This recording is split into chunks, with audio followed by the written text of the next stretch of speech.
21 milioni e 750 mila euro. È questa la richiesta di risarcimento danni della Corte dei Conti nell'ambito dell'inchiesta Mose all'ex presidente del Consorzio Venezia Nuova, ora negli Stati Uniti, Giovanni Mazzacurati.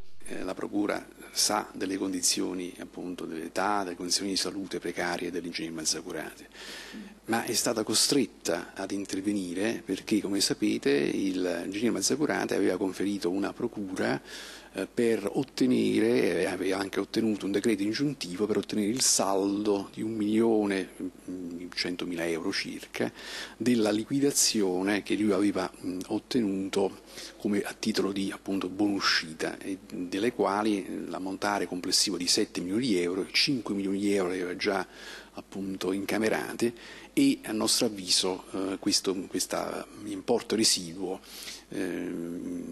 sinceramente gli dava vendetta se poi alla fine veniva ancora incamerato. In tutto le indagini hanno consentito di segnalare 8 responsabili di danni erariali per oltre 37 milioni, di cui 4 già condannati in primo grado dalla magistratura contabile.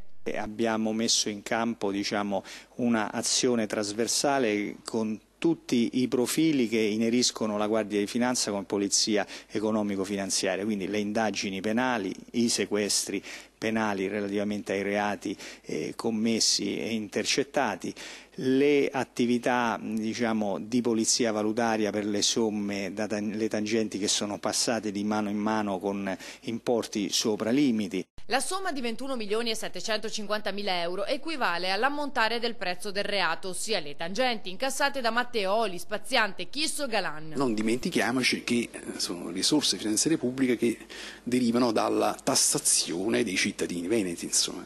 L'obiettivo di questi sequestri è proprio quello di cercare di arrivare a dei recuperi effettivi. Se viene confermata la sentenza di condanna nei confronti dell'ex presidente Galan, gli importi che verranno recuperati non ritornano a livello centrale, ma rientrano nei bilanci della regione Veneto.